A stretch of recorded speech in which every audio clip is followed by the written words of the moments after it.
better future. What's next? What you want? What's next? What you want? What's next? What you want? What's next? What you want? What's next? What you want? What's next? What you want? What's next? What you want? What's next?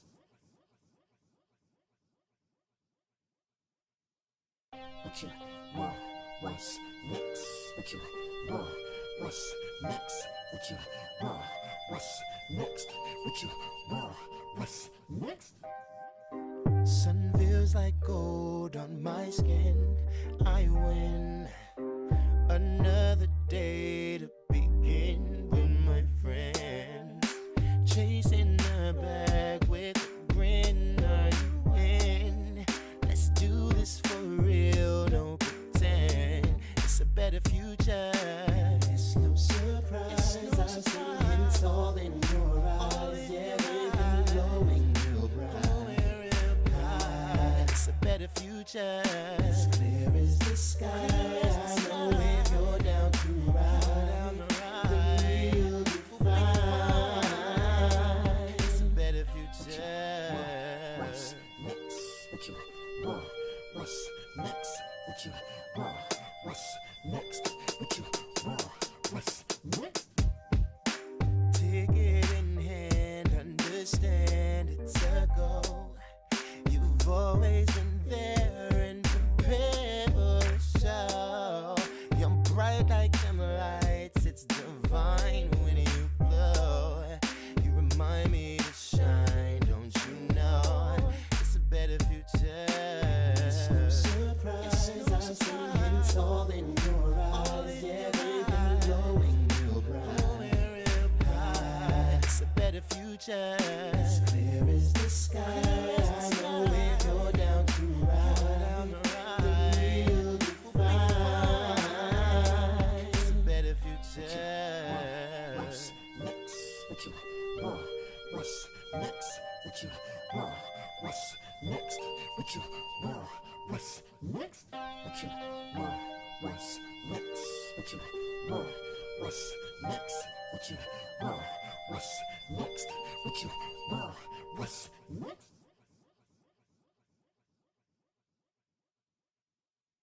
What you want?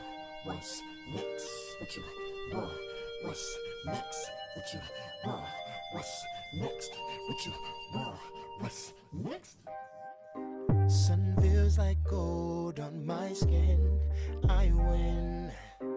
Another day to begin with my friends. Chasing the bag with a grin. Are you in? Let's do this for real. Don't pretend it's a better future. It's no surprise. I'm seeing it's all in your eyes. Yeah, baby, glowing real bright.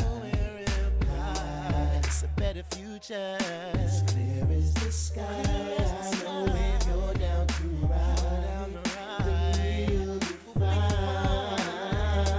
It's a better future. What's next? What you want? What's next? What you want? What's next?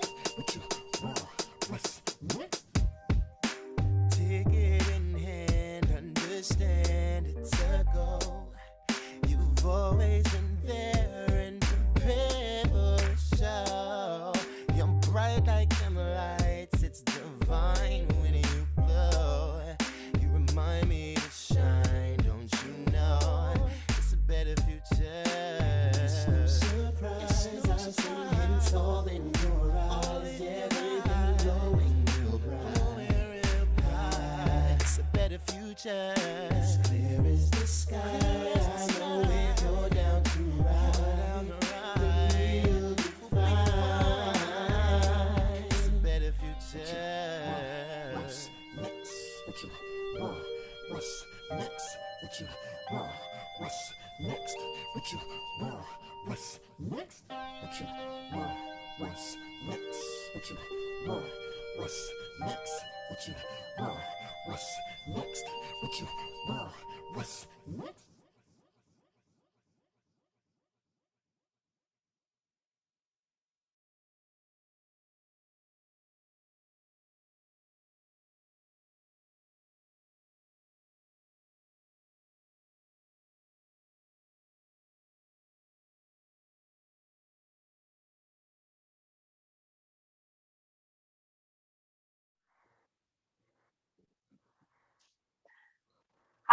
everyone. My name is Jasmine Brooks, and my pronouns are she, her, hers, and I am the Artistic Associate and NNPN Producer in Residence here at Company One Theater. And I'm Josh Glenn Caden. My pronouns are he, him, his, and I am the Artistic Associate and Casting Director here at Company One. And we are your hosts for this evening. We are so happy to welcome you all to episode 3 of the second season of the Better Future series. If you're joining us for the first time, the Better Future series is a multi-part digital gathering bringing together Boston's artists, community leaders, and policymakers. This season on the Better Future series, we are building on the conversations begun in summer 2020 to delve deeper into the needs of often ignored communities in Boston and across the country.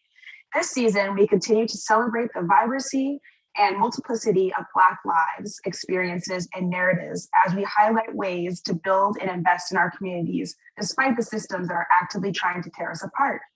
We're also celebrating that this month marks 1 year of the Better Future series. We hope that you've enjoyed the past programming this past year and want to continue to support it. And if you do, please consider making a donation to C1, and we'll be dropping a link in the chat and where you can donate. So, along with a great play and some great panelists, we're also joined by Kenzie and Kylie, who will be our ASL interpreters this evening. We're so happy to have you. So, we would like to begin by acknowledging that Company One Theater produces work in Boston, the ancestral and unceded territory of the Wampanoag, Nipmuc, and Massachusetts people. We affirm that it is important to understand and honor the history of the indigenous land that we occupy, while recognizing this acknowledgement is insufficient and does not undo the legacies of violence and displacement of indigenous people. We aim to take small steps towards a future of decolonization and reconciliation. Thank you. Thanks, Josh. Now we are so excited to kick off this episode with a brand new 10-minute play by Tatiana Hill featuring Chanel Vigeles and Eddie Shields, directed by the one and only Josh Glenn Caden.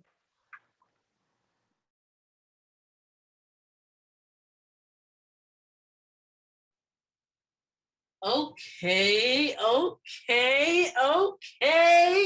Y'all really showed out on this hot summer day.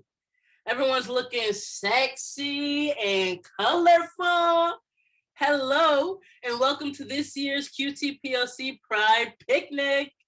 This picnic is a form of protest through joy, since we can all see that across the park, the City Pride Festival is currently happening, and we don't want none of that. With your help, we have been able to build quite the setup for today's enjoyment. Community comes through, am I right? Let me just give you a little lay of the land in case you haven't walked through it already. We have picnic tables, lawn chairs, and blankets stacked over there where folks are welcome to lounge. Thank you to everyone who brought extras of that. And special shout out to my homie Santiago, who really just brought those tables from the Home Depot he worked at. Then we got a mad spread of food potluck style from the best restaurants in town, because everybody knows that nothing is better than a home-cooked meal. Yareli, Song, and Beto and others brought delicious dishes for all to share with everyone. Oh, shit. Bobby, you done brought your cornbread? Y'all, this is about to be a good day. Please eat and drink to your heart's content. As you know, this event is completely free and community powered. However, we are collecting donations for the International Transgender Freedom Fund, so please give as much as you are able. The collection basket will be living right here on the stage. Last and certainly not least, we will be having lots of great performances happening right here on the stage throughout the day, with a break for the trans girls soccer game happening some yards away from us. Okay, amazing. Now, I would like to invite everyone to gather for our opening ceremony. Please join me in taking 2 deep breaths as we ground ourselves in the present moment.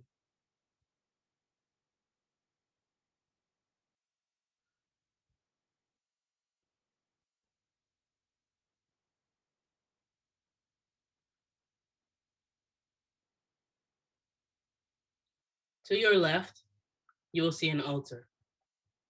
Where there's an altar, there is home, and there, an honored space for our ancestors. You will see photos of our Black and brown trans siblings that we mourn and celebrate today. Today, we call you into space and honor your beautiful lives that were taken away far too soon. Folks, you are invited to add flowers and offerings to the altar as we open up the space for their presence.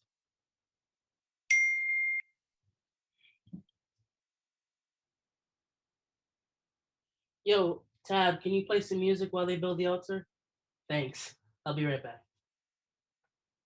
Hey, Layla. What's up? Oh, Lord, here we go. We knew something like this would happen. Richard Weiner? What the hell is he doing here? Richard, the flamboyant commercial real estate looking ass gentrifier? I got this. Tab is holding it down for me right now. Hi there. How can I help you? Hello, are you the organizer of this event? I am one of them. Yes. Excellent, excellent. I'm sure you were informed of the City Pride Festival that was happening today. Yes. Great, you could see us right across the park there. Yes, I can see that. What can I help you with? Well, I mean, I hope you can understand how your event happening on the same day, same time, and same location could present some problems for both of us. We're all good over here. What's the problem? Well, you are making this very difficult for me. I am trying to be nice here, but technically... Richard Weiner, am I right? You are the CEO of one of the top gentrifying commercial companies here in the city called LDP Living in Luxury, correct? Yes, well, I Right, so your entire livelihood rests on displacing Black and brown working class people. That's not very nice. I think it's better you just spit it out, whatever it is. Young lady. My name is Wendy. Wendy, I did not come over here to discuss my work. I came over here because I also happen to be on the City Pride Committee, and your festival is affecting our attendance. I actually cannot believe you're standing here right now with this. Oh, no, don't misunderstand me. I came over here to invite you all to our festival. I have drink tickets, one for all the organizers on this event. Our folks are just fine here. If they wanted to attend your event, they would have. Consider this a protest. Have a nice day, Richard. I hate to do this, but do you have a permit? That is none of your business? Can't we come to some sort of agreement here? No, Richard. Me and my community will not be joining your event so that you can make more money and then capitalize on our attendance to the media as being highly diverse. Your pride is and has always been violent and exclusionary to our communities. So there's absolutely no reason for us to attend. We got media too, and they'll make sure to mention why our event needs to exist in the first place. This is indeed an act of resistance. Maybe once you and your fellow white cis gay squad come to recognize the ways in which you're harmful and are ready to have some difficult conversations, then maybe we can start building a table we can all sit at together. There are a lot of people of color attending our event. We have white folks too, but they've agreed to our community agreements and are doing the work. Listen, how about you stay for a few minutes more and listen to a piece I'm going to perform? Maybe you'll learn a lesson through your gut.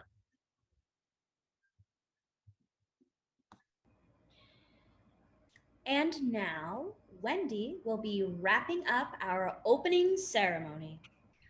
Thank you, Tab. I invite you on this journey with me. This is a release, then conjuring prayer laced in gratitude.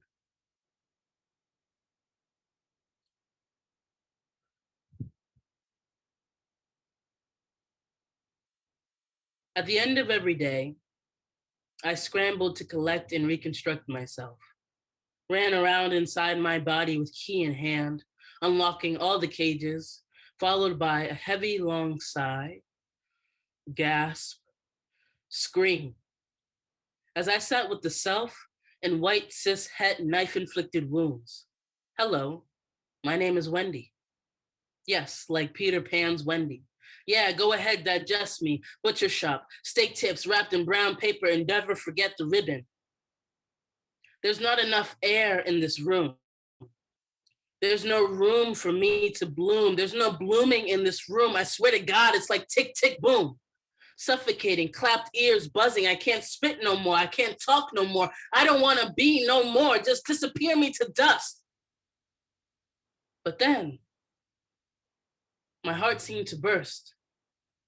And I heard thousands suffocating too. I heard that tick, tick, boom of thousands of bouquets of wildflowers, wilting in a stuffy, old, Eurocentric room. I heard my ancestors drum and ocean waves get up and be. Isolation melts. And I ran so fast, my chest burned. Quickly, quickly disarm the bomb. Quickly, quickly let the wildflower see you. Let yourself be seen. Let myself be seen. Dare myself to bloom. I hold your heart in my heart. And there our cages self-destruct. And there our knife wounds heal. And there the universe opens to us. And there we grow. I hold your grief in my grief. I hold your joy in my joy. I hold your evolution in my evolution. We hold each other whole. We are ever rebirthing and expanding. We are encompassing magic in God, and there is no way we are ever going back to the butcher shop. Together, we crack open spaces that have existed previously in secret, that were then threatened and destroyed. We build home and they destroy it over and over again. And yet we fight for the space to exist in all our differences, to sit in deep, complex, nuanced, difficult conversations, to continue the work of our ancestors so that one day we can be free. Wild flowers cannot be tamed. The sun and moon and water and sky crave them and conjure them. We are of the sun and moon and water and sky, conjured here to simply be free.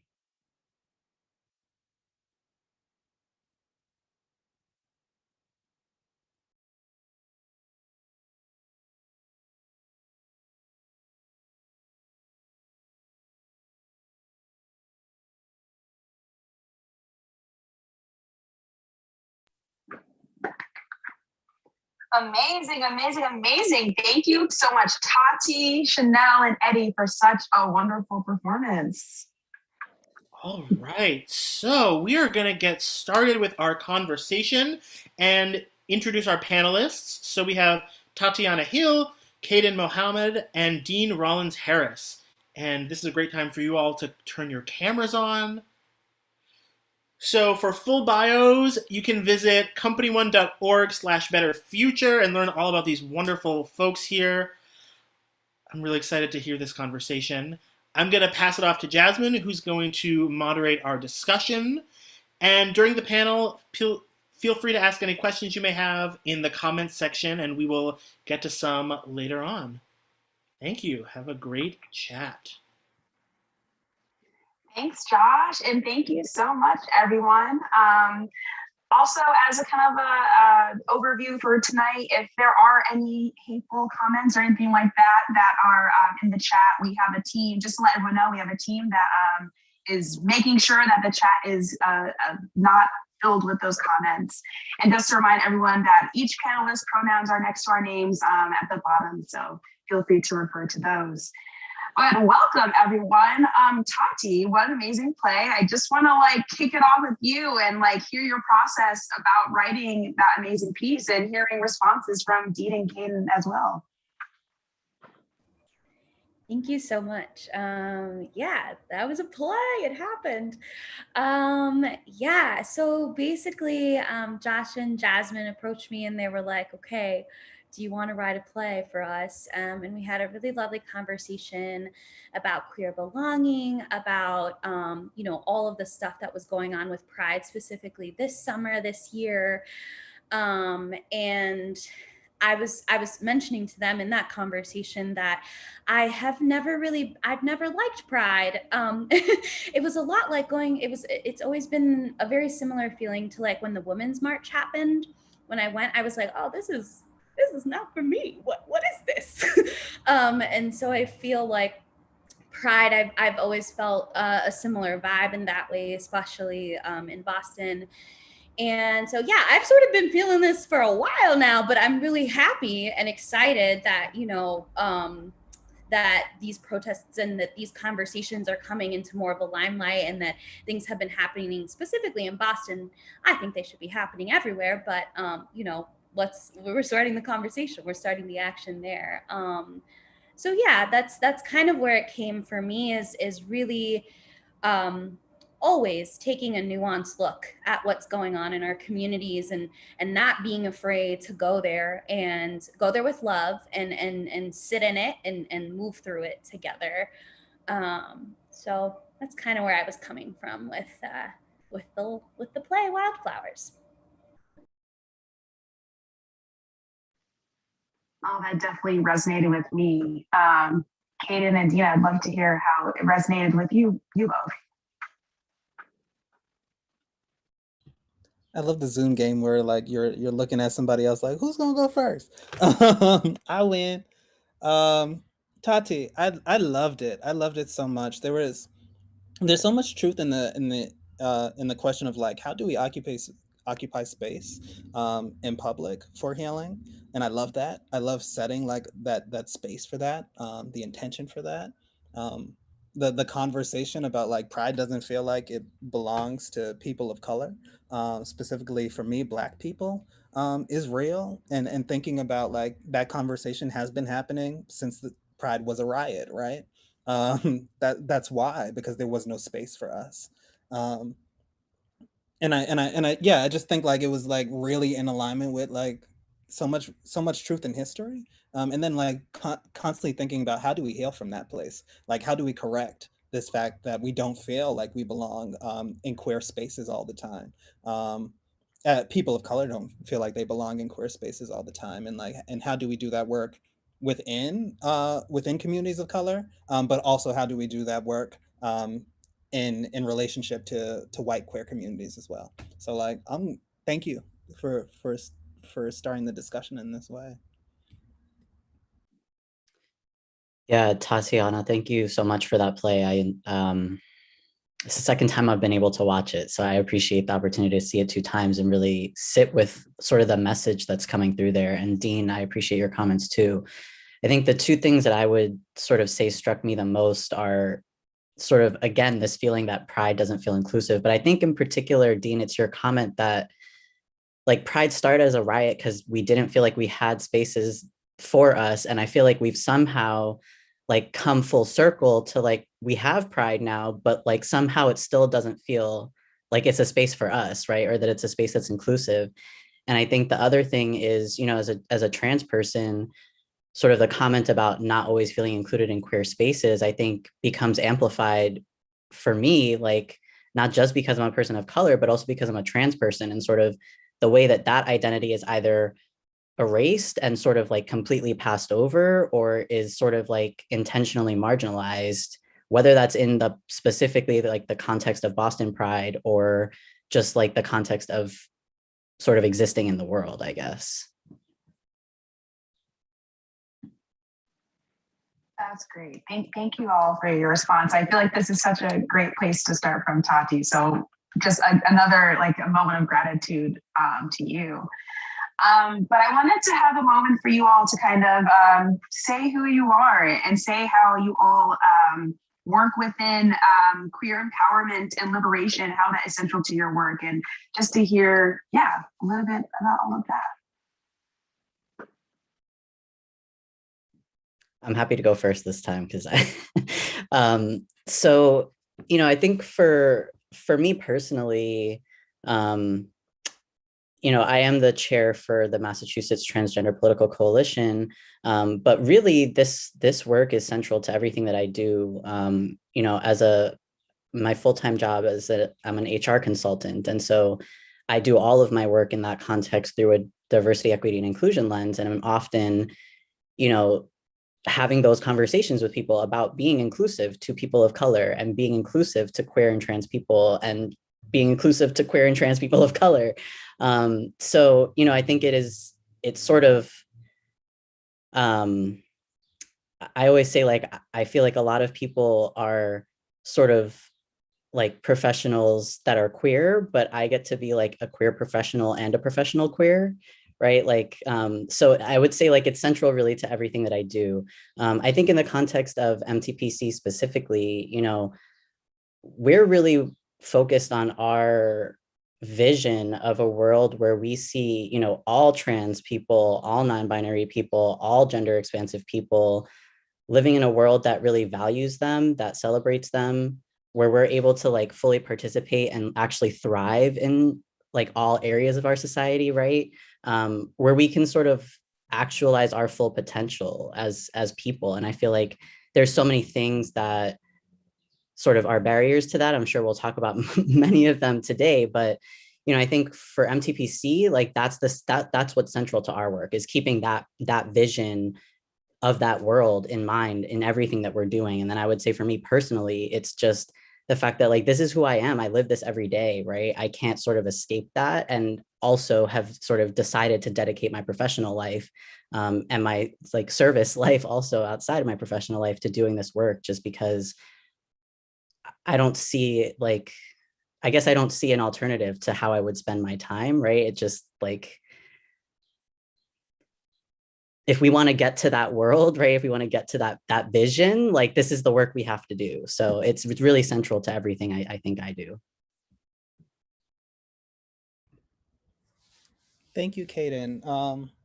One thing, like Kaden, like for me, I'm like, do you get tired of it sometimes though? Because sometimes I get tired of doing this work. I need rest from doing this work. I need a space for like breath, and I want to be held by other people who are doing the work. And I feel like it's important to note that, and that really comes through in sometimes where I place myself in this conversation around like queer liberation, around liberation in period, because liberation is liberation for everybody. And that is something like to recognize. As an artist, as a creator, I work toward creating spaces where Black people can see full depictions of themselves, in public, in community with each other, full complex images of ourselves, which doesn't really happen too much. And a part of that complexity is recognizing the queerness of the Black identity, understanding that, like, I try to like lean into like the understanding that queerness is not just about sex.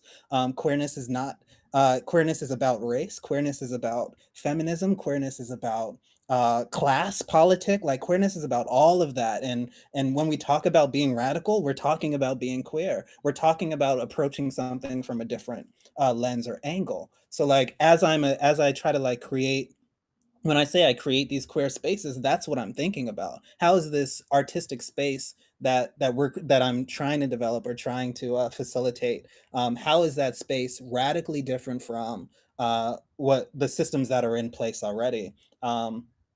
I think it is Okun, the white supremacy culture. Like, they talk about, like, if y'all don't name that white supremacy culture is a thing, that's what you're going to operate under, no matter what. Like, so we have to intentionally name these new values that we want, these new values that are essential to our own liberation. And for me, queerness is one of those values. For me, love exists there. For me, there's values on like independence and autonomy, and safety. These are all things that are really important. So how do we begin to work it into our art form? So that's a little bit of like questions I ask when I'm in like an artistic practice or process. A little bit about myself. I'm an educator. I've worked in Philadelphia at the Mazzoni Center, which is an LGBTQIA plus health and wellness center. And I worked there for about like a year and a half, specifically creating spaces for queer young people to engage in conversation in relationship with each other. And that is also really important. How are we making sure that is a question I'm always asking in all my work. How are we making sure that young people are centered in this work as well? And how do we making sure that young people are heard and young people have the ability to create the changes that they want to see in their community as well? Now, the last piece that's really important to my work is like doing this stuff in public, having these conversations in public spaces where anybody can access them just by accident. So much of my work is about like people who just like walk by and have to stop and say like, oh, there's something happening here. There's a conversation, a moment taking place. How can you tap into it? How can you be a part of this space? I think a part of queerness, as much as it is about protection, that is a big piece of queerness. It's also about the openness. It's also about the ability to say like to be fully present and fully embodied in yourself. So I love this work, and I'll stop there for now. Yeah, throw it over you, Tati. Thank you. Yeah, literally everything. You saw me snapping. Yeah, I mean, so oh my goodness. I think so. I saw this thing on Instagram. I really don't remember who put it on there. So I didn't make it up, but I think it was the name of a workshop that said abolition is making things. And I think that that's where I stand here when I think about what is my job in ushering from abolition into the reconstruction into then a liberated existence. I think I live on two sides. The one is the working at literally destroying the systems, and then on the other end I'm living on, okay, how can we stretch all of our imaginations and create the reality that we all, literally everybody, can be liberated in. And so I think some ways that I'm starting to explore that is so specifically within the Latina community, we have so much work to do. And so I think one of the things that I'm starting to do is start really difficult conversations about all the isms that our community has, with love, with trust, because I think that building love, trust, and safety in any space is really important. But getting ready, honing a space to have those conversations, whether it's through art, whether it's through a panel discussion, whether it's through a theatrical experience that's beyond sitting and watching something on your computer or whatever. That is something that is really important, because I think for me, one of my missions in life is like, great, we can have that revolution, but if you're not revolutions in your body and in your heart and in your mind and in your values, y'all are just going to replicate white supremacy all over again, and we can't do that. Everybody needs to be ready in their mind, heart, spirit to this new world, to usher in this new world that we so deeply need in order to live, to thrive. Like what Kaden was saying, like how can trans folks thrive? That is the goal, for you to do whatever the fuck you want, whenever the fuck you want, always, and be completely okay, and have everything that you ever wanted, and have everything accessible to you, so I think that for me, that's kind of what I'm focusing on.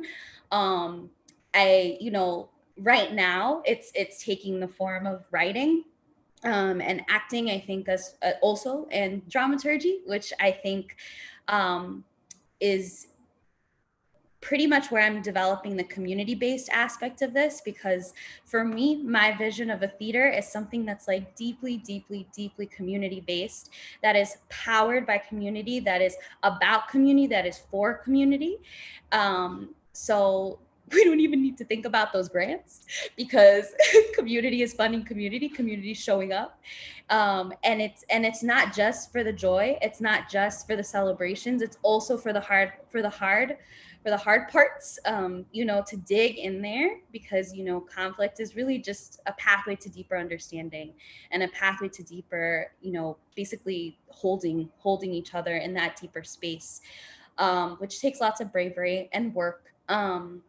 So yeah, that's kind of like more so, I guess, the ideology in which like my work sort of rests, and is coming into fruition slowly but surely, in different ways, as I continue to try to figure out what that looks like, and also then building spaces. I have big dreams of building, of having literal buildings, that are homes, for queer youth and for queer theater makers and organizers. I'm really interested in looking at the intersection between organizing and art making.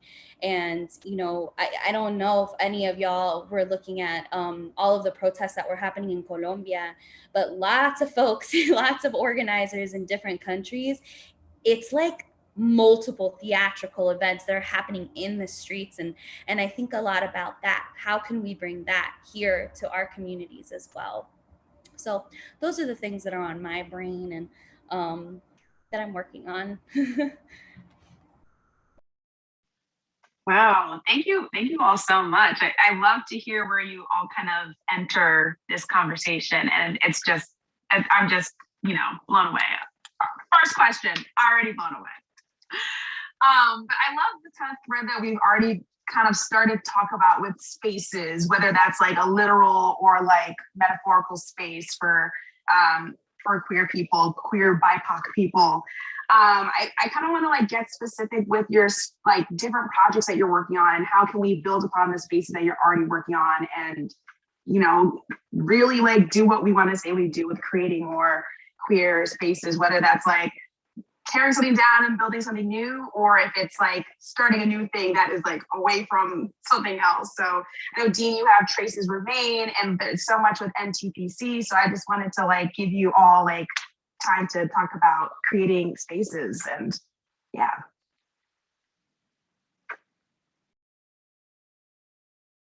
I'd also like to shout out some of the other like incredible queer work that is happening or has been happening in this community as well, because there's so much. Like we gotta shout out to TTO for all the work that they do, all the work that they have continued to do to support BIPOC trans identifying artists, and that they're doing now currently with like all their new grants. Like shout out to them. Shout out to Unbound Bodies Collective. Another group of like non-binary trans identifying theorists, like makers, organizers, facilitators who are doing some incredible work about occupying public space as well. Mother Mercy has a manifest project that folks should check out, and there's like 2 events coming up where like folks are going out in these public spaces again, and like sitting down in contemplation of the futures they want to manifest, right? And shout out to like my good friend Letta Neely and I, who are like self-love, who are like doing this Traces Remain Contagious Healing work in the Sea to Sower project, which is primarily about, again, thinking about how if illness is contagious, healing can also be contagious. We can also pass that to each other. We can also create spaces for that, to share our medicines with each other, and we can sow these seeds together throughout our communities. So that's the project I'm working on now with my collaborator Letta Neely, who's actually in the other room doing another panel discussion, because we're about to meet about it after this talk. But seriously, we're out gathering stories from our community. We are constantly meeting new people in different parks all around Boston, which has been incredible. Celebrating through dance, celebrating through like sharing non-alcoholic beverages, celebrating through like little snacks that we have out, and really just trying to encourage a culture of being fully present in public. What does that mean? The work that In Public does, right? DS4SI was incredible. So I want to shout out everybody's work and acknowledge that this is what I'm doing is just a piece of so much other incredible stuff that has already been happening in Boston that gets a rep for being a city that doesn't have a lot of this, right? We talk about like, oh, Boston's not this, Boston's not doesn't have a performance art culture. That's a lie. It's here, it's present. Black folk live in Boston. I want to make sure that I say that. And we're thinking about how do we come into conversation and relationship with each other. So yeah, that's I'll stop now. Um, I think for MTPC, we spent a long time fighting for like access to literal space, right? Like for a long time in Massachusetts, we didn't have equal protections. So for a long time, we were fighting for like literally just to be able to like go into a store and not be discriminated against. I think as we sort of move away from fighting for some of those legal protections, we really start to think about like, how do we make sure that our community has the resources and the tools, the skills, the support, the relationships that are needed to, again, thrive, right? Not just survive or like exist, but to actually thrive. And so, some of the things that we're doing specifically are we actually just finished a strategic plan, and one of our main things coming out of our strategic plan is this idea of building trans power. And one of the first ways that we really want to focus on doing that is creating a leadership program for skills training, workforce development. And our whole idea behind this is that it's driven by community members, right? Like community members are the people who are helping us create the curriculum. Community members are the people helping us decide who's part of this program. Really, again, with the goal of helping to develop skills, connect people, develop relationships, be in community with each other.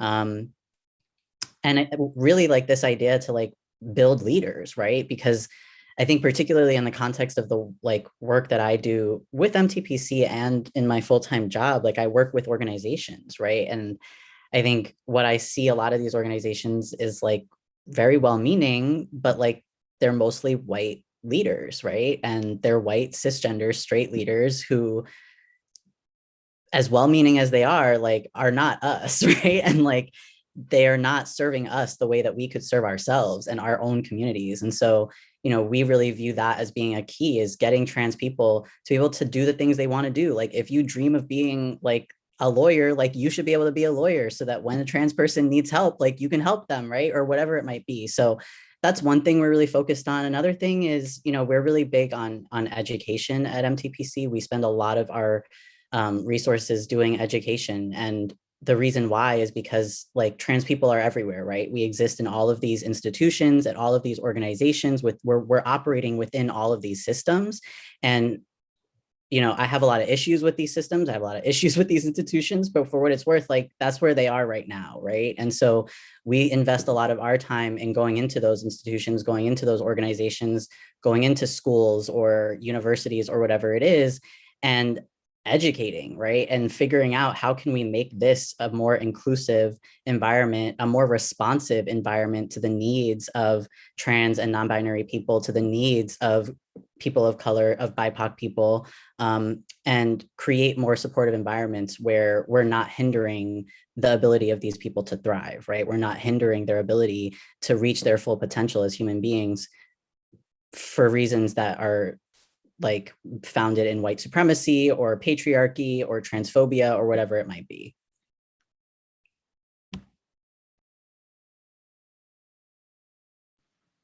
This is really great.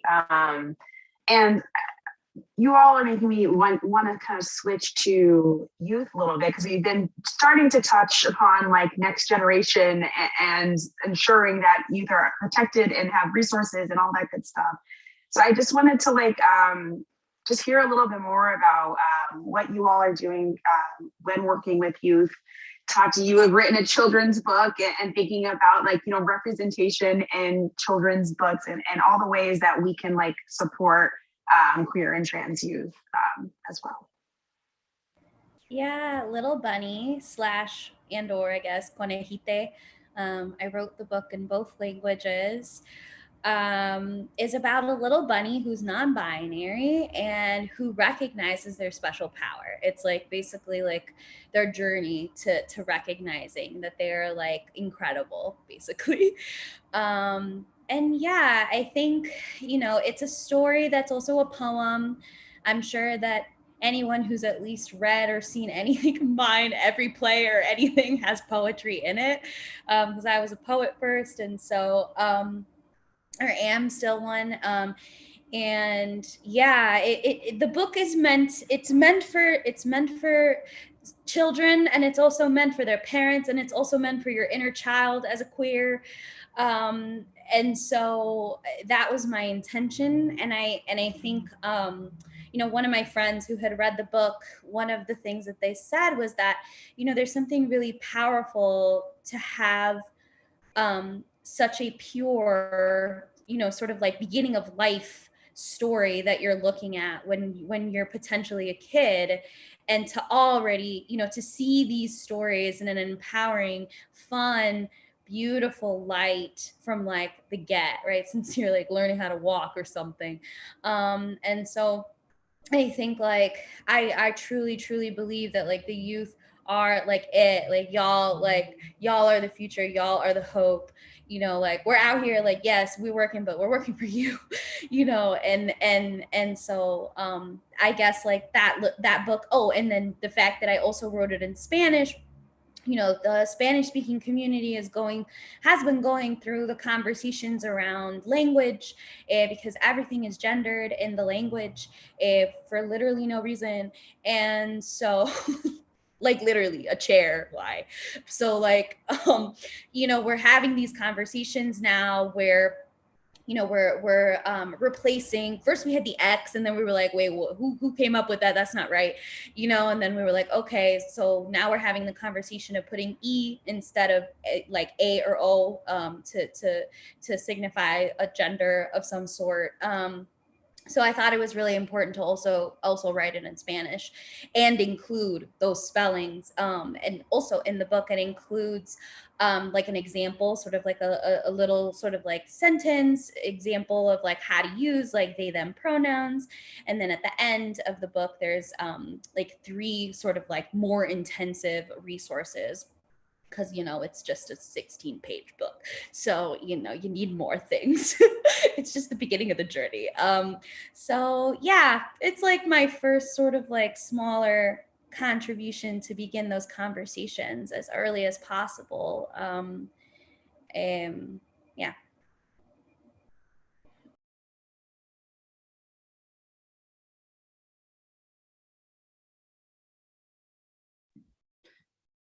Most of the work that MTPC does is not specific to youth, but we have a really close relationship with Bagley.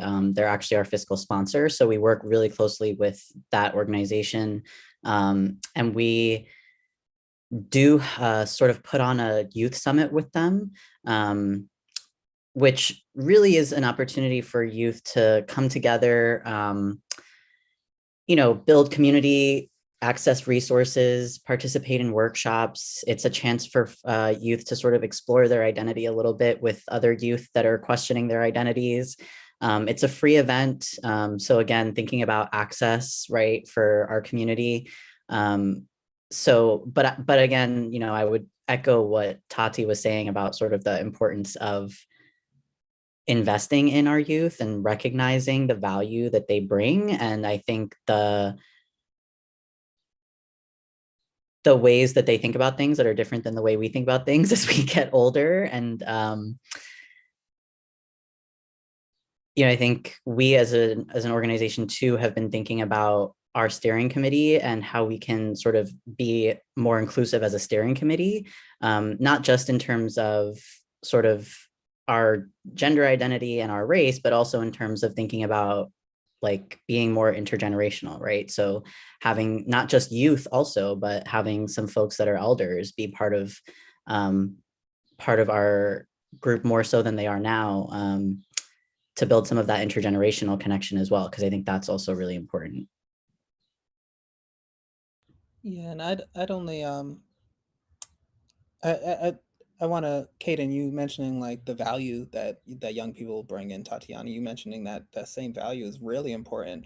I think a lot of the times when we've like in terms of pedagogy, when we approach like working with young people, we come from this place of we must teach, we must inform. But the thing I'm beginning to recognize, and not saying this in any way of like being like, oh my God, these children are so different from any other children who have come before. In some ways they are very unique in the sense though that they're really good about speaking truth to power. They're really good about naming oppression when they see it. And what we have to do as adults is just figure out how to design spaces to allow them to lead. We really just have to figure out how to move ourselves out of the way and just create the structures so that they can continue to doing the work that they've already been doing. They're organizing. They're organizing in ways we've never organized before, and it's impressive to watch. It's impressive to learn from. So, like, how does this adult youth the relationship become one that is reciprocal rather than just like, here, learn everything, learn all my trauma, and like and let me teach you all the things that were horrible for me, so that you can then go and repeat these things. Like, nah, we got to figure out something different, something that allows them to actually be at the center of their experience. Let them be the yeah, let them be in control of themselves. And if we teach that kind of like in control of themselves in terms of like mind, body, and spirit, how do we allow them to do that work? Um, yeah, and I don't want to get too deep into it, but it's about like allowing them to talk about from a young age to talk about their bodies, right? Allowing them to be in relationship with their bodies and not to be like, no, you're not supposed to do that. You're not supposed to talk about your body in that way, right? We gotta empower them to. I think it starts at that physical space, and then like as they grow older, we gotta just keep creating the safe spaces or the brave spaces or the liberated spaces for them to continue doing this work, and just trust that they got it because they really do. We did, so I know they do too, right? I was literally gonna say, I'm jumping right off of you because I think like in working, so in one season at the Theater Offensive, I worked as with queer folks in True Colors Out Youth Theater. And I mean, I think like in that experience and also like thinking about like myself, like growing up as a queer like person in a very suffocating space, like it is so much about literally giving space for them to figure out themselves, like for like giving the space to even like learn and cultivate too, because like yes, like some younger folks, right, like they could be maybe taught from the get a lot of really healthy patterns, but what happens to the other kids that come in that still have to go home to those unhealthy patterns, right? So how do you sort of navigating the spaces of undoing and redoing and undoing and relearning, I think can become, that for me is when it becomes a community effort, and when we need everybody. We need the theater artists, we need the folks, like we need everybody who has knowledge about so many different things to really like center, because I think that that's the thing too, is like like how like doing the practice of centering specific folks and nurturing that space and like learning together like what that even means, which I find it's really difficult but like incredibly necessary. Like it feels like it's like the thing, like we must slow down, to foster that. And we don't live in a slow world, so I guess I just want to highlight that we must slow down. No, that's really great. I appreciate all of that. And I guess I'm curious what we all think is like art and theater's role in that, in slowing down, in helping to support youth's voices. Like I guess what is our role as artists, and how can we work with organizations like MTPC, like all the other organizations, Dean, that you had mentioned? Like, what is our role in all of this?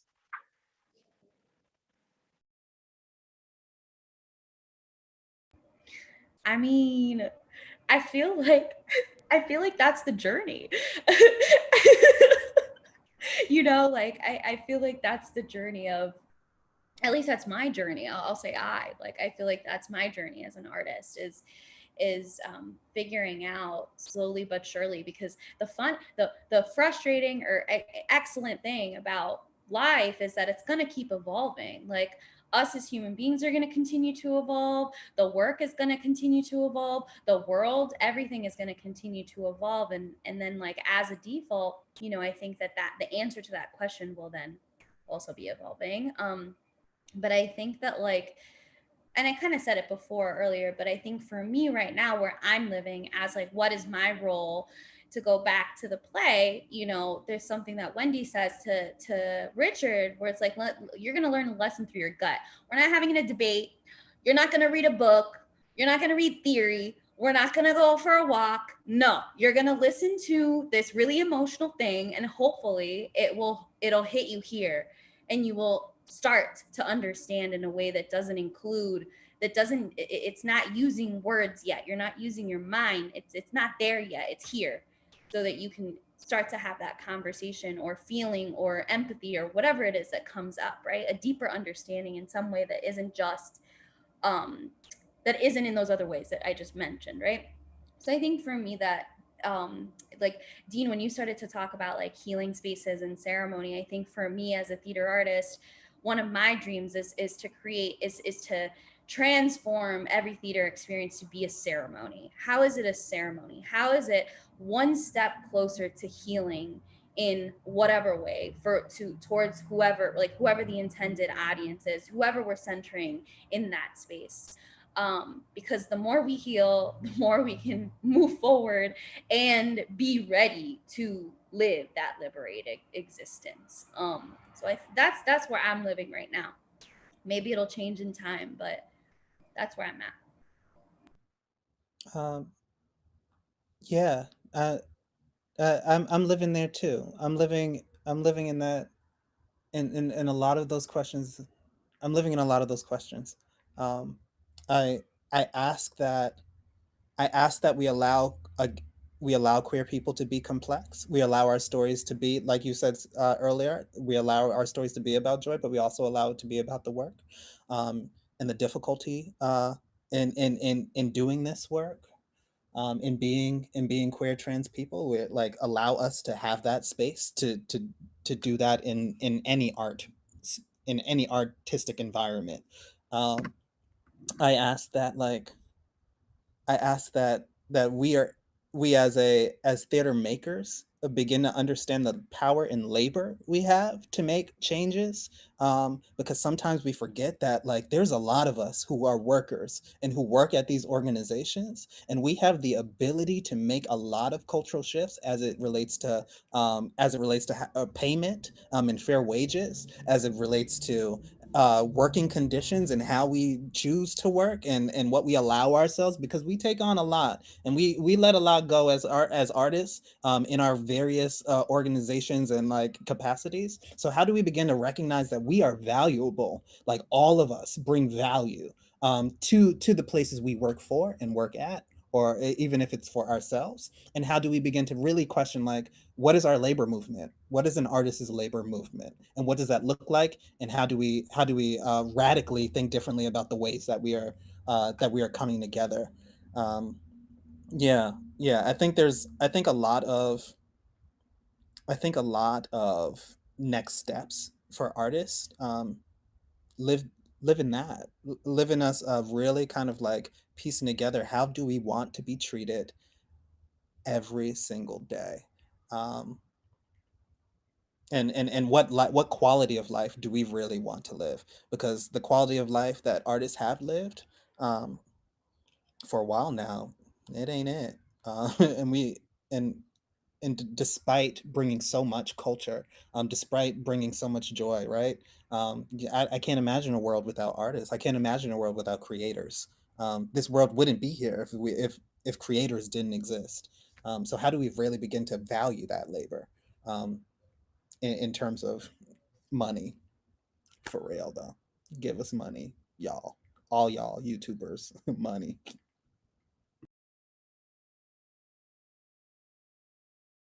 I'm also deeply engaging in those exact same things. It's all about boundaries, y'all. We need to make some contracts here and send them. Anyways, I gotta text you after this. This is also great. I'm also thinking a lot, Dean, of what you said earlier, just to highlight it about how you love making art in public spaces too, and how it's like sometimes someone might stumble upon a thing that they didn't realize they were going to stumble upon, and how that like is able to like start a conversation. So I was just thinking about that as you were speaking as well. So Yeah, I mean, like, as a theater community, we gotta like decolonize the way what we understand theater to be and what we understand how theater can exist. Because again, we have to we operate within the resource we have, and as queer people, we've always done that. As people of color, we've always have learned how to do that. The resources we got, how do we make the most of this? Similar, so like, there's so much. All these theater organizations can learn from us, can gain from us, because we've learned how to this scarcity mindset thing is fake. Sorry, it's fake. Like, that don't exist. Like, when we talk about that, even when we think about like cultures of abundance, let's really talk about what we mean when when we speak about what is abundance and what does it mean to have all the resources you need. But we can pool those resources, and that's really where the abundance begins to live and exist, is when we're able to say, like, let's share this, y'all. Let's think about how to tell this story in a communal way. Let's think about how to tell this story in relationship to other people's stories, because that's where we're going to start seeing the magic begin to happen again. I think we really do have to revitalize the way we're thinking about telling stories as theater practitioners.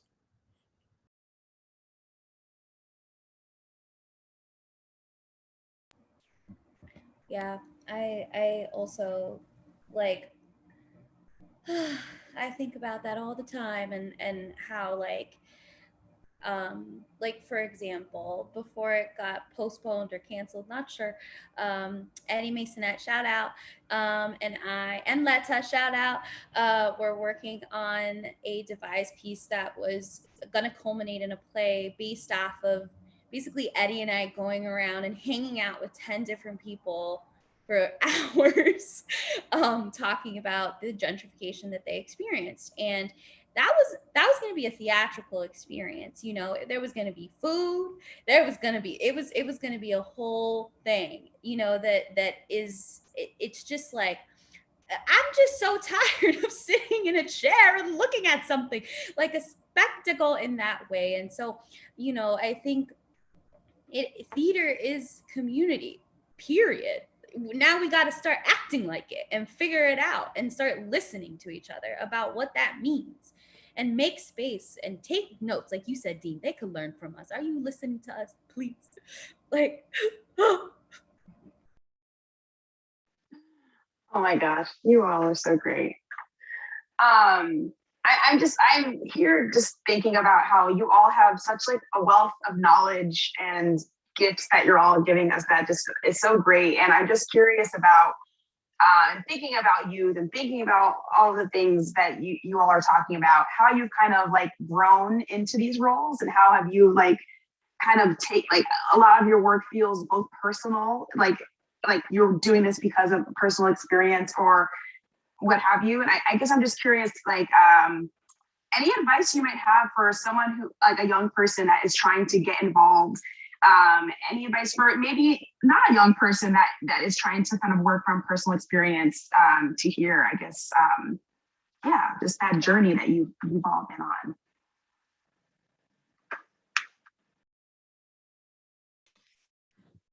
on. I feel like that's like weirdly a loaded question to answer. I don't know why it feels that way, but it does. I mean, it's an interesting question, because I feel like for me, like, getting involved in this wasn't necessarily something that I like had an interest in. It's sort of something that I felt like I had to do. And I say that because I started doing this when I was still in college, really. And I went to a women's college and I started my transition while I was there. So I very quickly had to figure out how to navigate a space that literally was not set up for me, right? Like here I am, like with my like male on my license at a women's college. So I felt this, like, it was either, okay, you can sit here and like not do anything about this, or you can do something, right? And I think to Dean's earlier point that they made, I think from the very beginning of this conversation, it's exhausting, right? I mean, at this point, it's been like 10 years for me personally of doing this work, and it is tiring for sure. And at the same time, I still feel that like sense of being like compelled to do it almost. So I guess I would say if you're someone that's interested in doing like social justice broadly, I guess, to not make it about anything specific, like find something that you're really passionate about, right? Because it's hard work and it's not easy. You're going to get tired. You're going to get burnt out. You're probably going to bump up against some stuff that's going to hurt too. And so I would say, like, you have to find something that you're really passionate about, something that you can sort of like continue to find it in yourself to keep that fight up, because it's a long fight and it's a hard one. I would also say the second thing is, I think finding the ways to sort of check in with yourself to make sure that you're good, right? Because I think it's also really easy to get very swept up in all of it because it's so much, and you can sort of just, right, like I was saying in the beginning of this panel, like I have a 2-week vacation.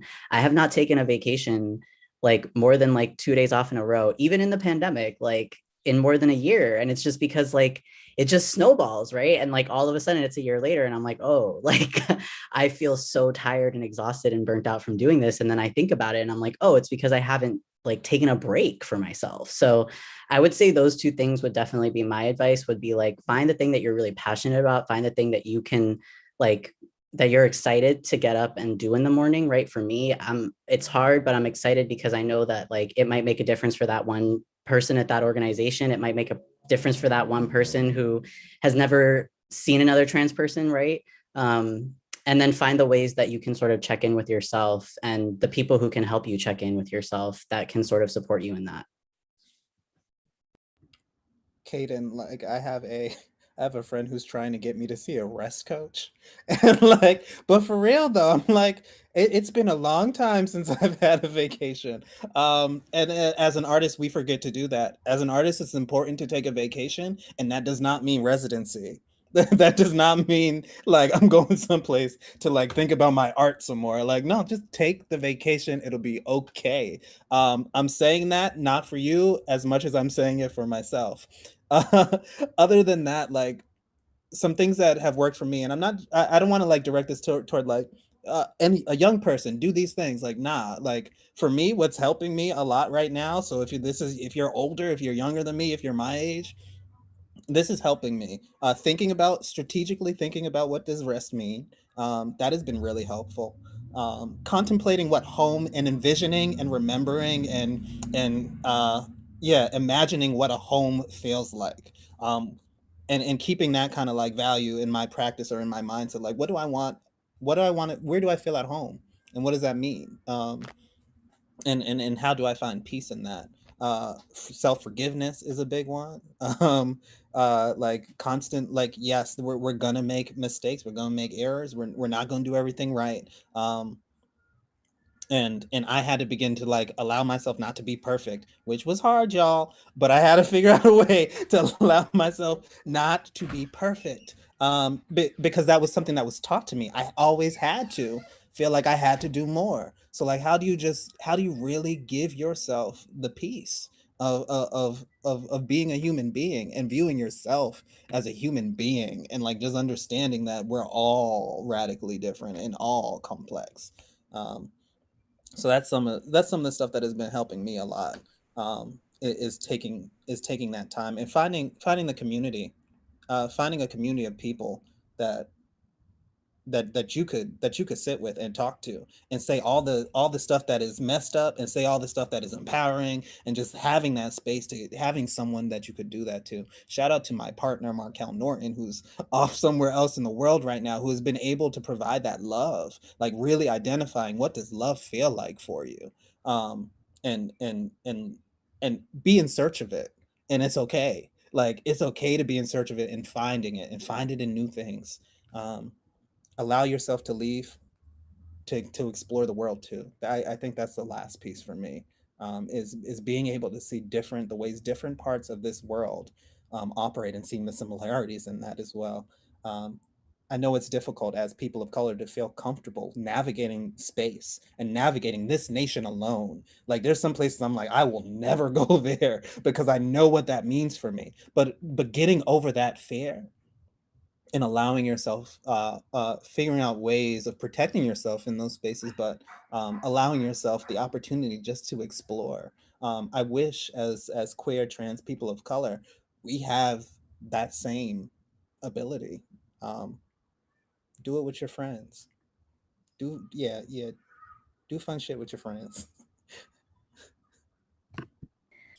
Yeah, I think going right off of what both of y'all have said, I think that part of cultivating a life that is abundant is letting yourself have the space to be the lead in your life. I think, one of the things that I have my two majors are perfectionism, which is part of white supremacy culture. So we got to figure it out, my dudes. And then the second one is decentering myself, like literally always. And that's cool. But there's also, you got to find a balance of self-care. And self-care isn't always a bubble bath. Self-care is the hard, uncomfortable work. Self-care is therapy. Self-care is not always glamorous. Self-care is crying on the floor. There's a lot of things that involve what that means. And I think that, like, giving yourself the space to cultivate all of those things. If you want to travel. If you want to fall in love, you want to have a family, do it. If that isn't, I think that, and I struggle, and again, this is going off exactly what Dean was saying. This is like me to me, like at me right now, like giving yourself the permission to be a multifaceted human being, like going beyond the things that you have seen and heard and been taught about who you can be. You can be whoever you want to be. And, as you grow up, it's actually like your responsibility to figure that out. And that's sometimes really hard, actually. And then, of course, never, breaking that isolation. Find your community. I think, community is key. We can't do any of this by ourselves. We really, really, really, really can't. We can't heal alone. We have to do the work. Some of the work we have to do by ourselves, but someone can hold your hand while you're doing it. That's okay. Find the people that not just are your chosen family, but the type of chosen family that gives you the space to evolve, where you can evolve together, whether it's a romantic relationship, whether it's a friendship, whatever kind of relationship it is, that gives you the space to evolve and heal. I'm gonna talk about healing till the birds come home, or whatever that thing is called. I'm not good with sayings in English, but I think that that's really important, because if you're not okay, then you can't continue to try to change the world. If you're not okay, then you can't. If your cup is like completely empty, if you're a broken glass, you're falling all over the place, then you can't do the work of the greater systemic change. So those are the lessons that I've learned the hard way. And I think the last thing that I'm trying to do, and I think is something that we've talked about a couple of different times in this conversation, is making a list. What are the things that you are not willing to accept and do in this work? What are those things? Write it down. Get real clear before you enter into any space or apply to anything or whatever, because those are boundaries. Those are the beginning of boundaries. Because sometimes people just want to destroy you or use you or whatever, right? Not everybody is on your side. So I think boundaries, the concept of boundaries is one of the most important ones for me as well. That's great. That's awesome. Before we head out, because there's so many things I feel like we could keep going for hours and hours and hours, because there's so many things to talk about. But one last thing I would love for you all to say, thinking about what a better future could look like for queer belonging, thriving, liberation, healing, all the things we've been saying. How can we get there? Like, what are the things that we can do to get to that point?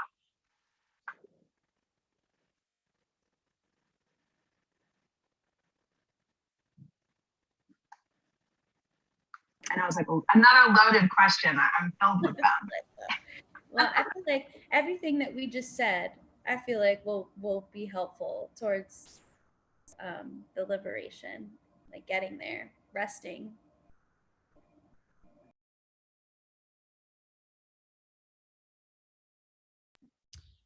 I think it's also, I mean, I'm really big on education, and that's like educating yourself. That's like continuing for like all of us to educate ourselves, right? Like I think it's what Dean was saying earlier, that like youth are doing things that we didn't do. So like what can we learn from them? I think it's about being open-minded to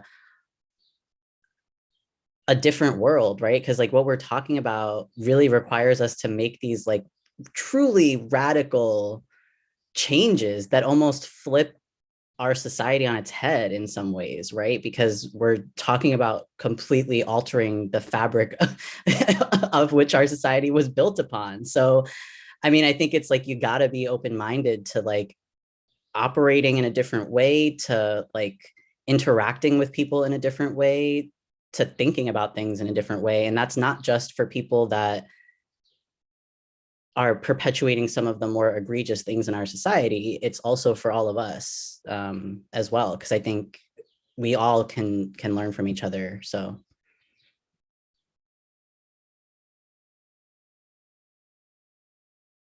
Yeah, one thing I guess a question I'm asking myself more often, um, is in opposition to the idea of like we won't see it in in our lifetime. We're doing this, but we won't see this in our lifetime.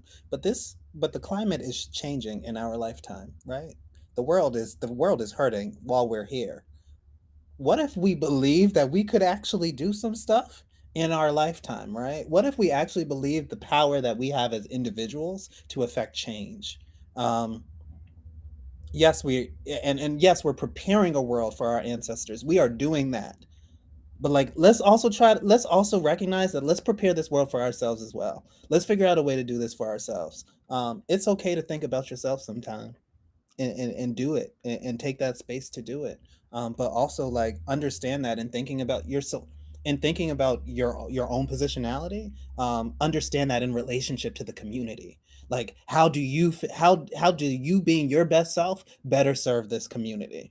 And I think that's a question we can ask as we are doing this work that we can see a difference in the time that we're living. I think about all the black folks who are like, I never thought I would see a black president. Like I think about it.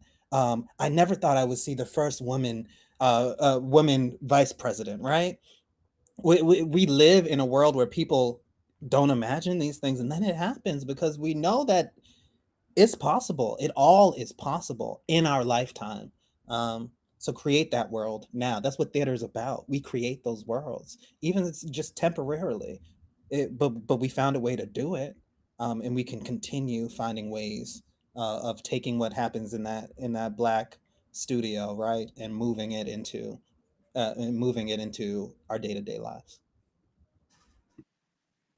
Dean, that was amazing. That was a great place to wrap up with, like thinking about what can we do in this lifetime. Yes, just snaps to that. But thank you all so much. Oh my gosh, Kaden, Dean, Tati, like what an incredible conversation. And thank you so much for your wisdom. Yes, Josh, come on back. And I just want to thank all of our audience too for tuning in, for being here for another season of the Better Future series. For more information on resources and action steps you can take, please visit company1.org/betterfuture. Yeah, and so first of all, I just want to say thank you to all these panelists. It's really lovely to hear from all of you. And so as we wrap, if you enjoyed today's program, please consider making a donation to Company One in order to support upcoming events like this. To donate, you can visit company1.org/donate or Venmo us at company1-theater. The link will be in the description and also the chat. And finally, we will be dropping a link to a survey in the comments section. Please fill that out. We would love to hear about your experience with tonight's program. Yes, thank you all so much and have a great night. Good night.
What's next?